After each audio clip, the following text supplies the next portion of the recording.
So, you know that old saying about girls go to college to get more knowledge, boys go to Jupiter to get more stupider?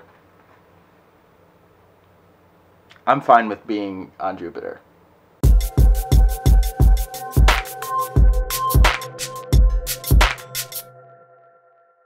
What's up, Nerfers? My name is Jay, and today I'm going to be talking to you guys about the OutOfDarts Jupiter. So to kind of give you a little background, this was designed and manufactured by the one and only OutOfDarts, and I got a chance to use this at End War this past year, and let me tell you that this blaster is hands down one of the most fun things I've ever used in a Nerf event. Now, I will state that this is a pre-production model, so this was one of the things that OutOfDarts brought to FoamCon to kind of show off. Now, there might be some aesthetic and internal changes with the model once it comes out, but let me just go front to back, kind of talk about its features a little bit, and then we'll go outside, do a firing demo, and I'm going to even give you a little sneak peek at the footage I got from when I used it at End War during the final mission. So, going front to back, looking right down the barrel here, you can kind of see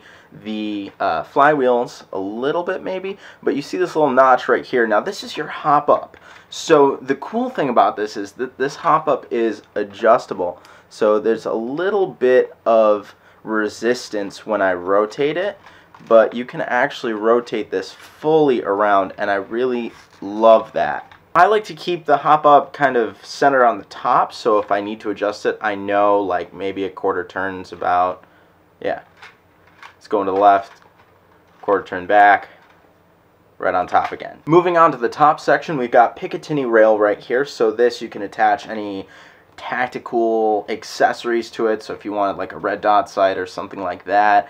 For this type of blaster, this would be a secondary, unless you've got what I had at End War, which was a proton pack attached to one of these. So for the most part, you're not really going to need sights anyways, but if you want to put them on there, you know, you have the option to. Going over the back end here, we've got our battery door area and magwell. Now, just to kind of show you what's going on inside the magwell, they actually have little D10 ball bearings in there, and that's what holds the magazine in place, and its reloading is almost seamless. I would personally like to see maybe a flared magwell option on this, just to make speed reloading that much easier. Having that flare option just gives you a little bit more wiggle room when you're reloading. Going up to the battery door here, we have a thumb screw, which is easy to kind of unscrew and screw back in. It works really well. It's kind of a long screw, so unscrewing the whole thing is a bit of a nightmare. But when you get this, it comes already pre-installed with an XT60 connector. Now, OutOfDarts signed the serial number on this. This is number 3, I believe? Yes, number 3. So this is number 3. The other numbers kind of went to some of the other people that were staying in the house with me. Moving down to the handle area. Sorry if this is a little washed out. I'm still playing with my light setup, and this print is actually pretty reflective. So trigger and rev trigger. It's got a Bobo style rev trigger, which is super comfortable. Personally, I would like the bottom portion to maybe be slightly shorter, maybe a centimeter shorter. That's a little nitpicky on my end, but it does kind of rub up against my middle finger when I'm trying to rev, so I have to be conscious of that and kind of keep my my ring finger out of the way while I'm revving it. Nice and clicky on both of these triggers, and it is very satisfying to pull the trigger on this. I will also say that the hand grip is super duper comfy. It's not overly thick or massive, so if you got smaller hands like me, I'm kind of a smaller guy, this is perfectly comfortable for me. And they've even got a little cutout area for your pointer finger, so it feels perfectly natural to put your finger there when you're not ready to fire. Also, a little side note, always practice safe trigger discipline.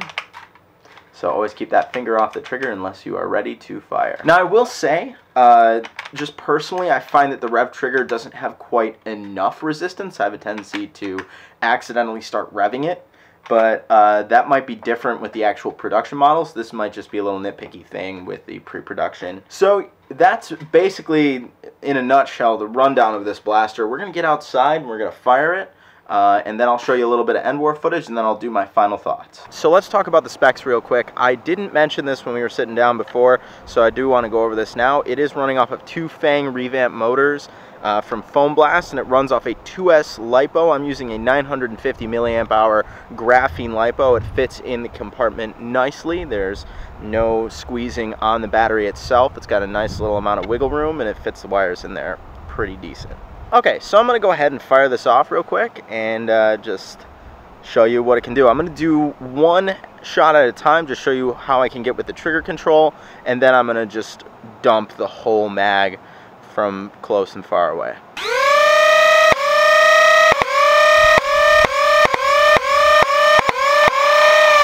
Now I will say, cool little feature that I didn't really notice right off the bat when I first got this blaster, but watch what happens when I do this.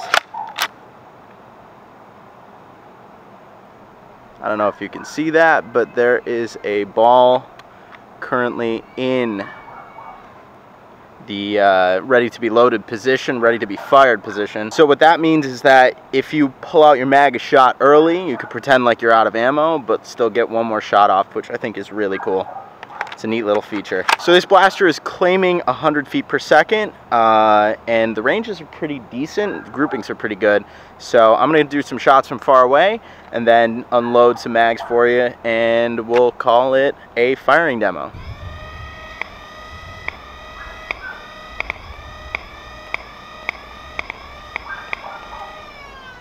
Now we're going to go ahead and just dump the mags from close and far. Just to give you an idea of what I'm working with here, I have one mag, and this is all I got as far as rival stuff goes.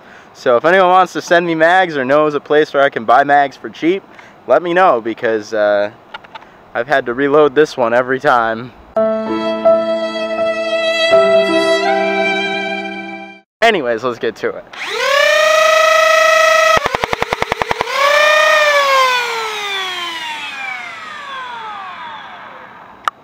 Nice. I really love this thing. Anyways, let's give you some end war footage. This hasn't been released yet on my end, and I believe Luke got some on his, but anyways, let's check this out and let me know what you think.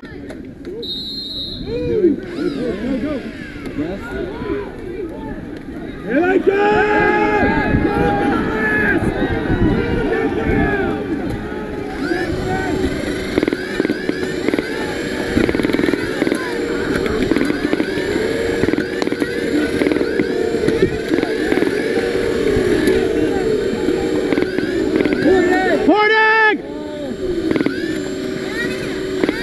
One side. Woo!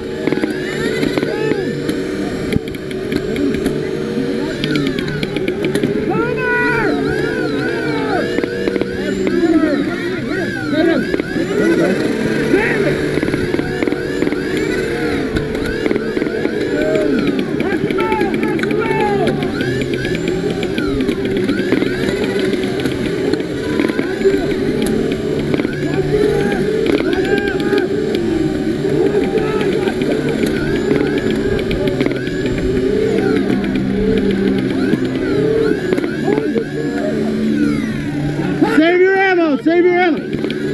Oh!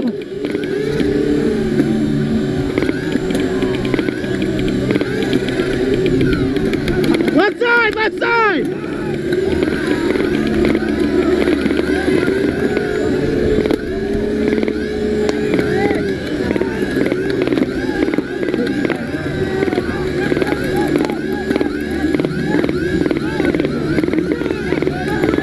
So, final thoughts on this blaster. First of all, price point. This is sitting at $99 on the Out of Darts website, which is outofdarts.com.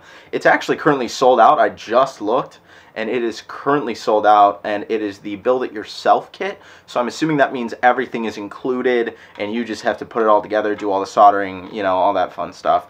But the whole kit is there. I have to say, for $100, I like it a lot. I think it's, I would say that it's worth the money just for how much fun you get. I've had everyone that's come over to hang out, totally honest here, most of the people that I'm friends with do not Nerf. So I hand them this blaster with a fully loaded magazine, and I just tell them to hold the trigger down, and the look on their face is so priceless. It's it's kind of like this childlike joy that, you know, you don't see on, you know, adults' faces anymore.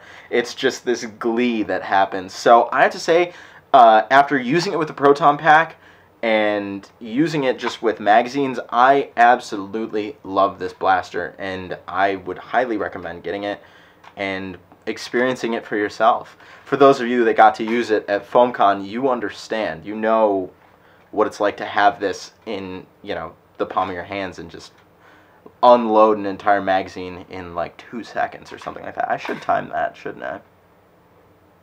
Yeah. I have to say, I watched OutOfDarts go through the whole process of kind of iteration after iteration of like the mini hurricane, and, you know, seeing all of his posts on Instagram and seeing, you know, what he's created. I'm really, really impressed with this. And I saw a video recently, they actually have a hurricane extension for the Jupiter. So I'm really excited to see what else OutOfDarts comes up with. I'm blown away by the quality and the consistency of his work. I haven't had like a single feeding issue off of this yet. I haven't had any sort of problems with it. So yeah, I'm really excited to see what he comes up with next. So should you buy the Jupiter? Well, once it gets back in stock, absolutely. I'd say go for it for sure. It is a lot of fun. I don't think it's going to beat out any Springers for me. I'm just love Springers so much. So I don't think it's going to beat Springers personally, but if flywheels are your thing, if Rival is your thing, then seriously get on this, because it's just so much fun to use. Anyways, thank you guys so much for watching. As always, if you like what you see, please subscribe so I can continue to make new content. Yes, I will continue to make new content. I'm going to try my best. You know, you've heard this whole song and dance before. Anyway, thank you guys so much. I've started streaming on Twitch. I don't know how regular a thing that's going to be, but I decided to give it a shot. I bought a little webcam for it, and hopefully that takes off. I play a lot of Overwatch, so if you're into Overwatch, check me out. It's twitch.tv/jnerf176, and I will be there usually on the weekends. But yeah, so I'll always announce it on my Facebook page. If you haven't liked my Facebook page, check out my Facebook page. I have a Facebook page. Did you know I have a Facebook page? Yeah, I have a Facebook page. Check out my Facebook page. Did I mention I have a Facebook page? Anyways, thank you guys again so much for watching, and I will see you later.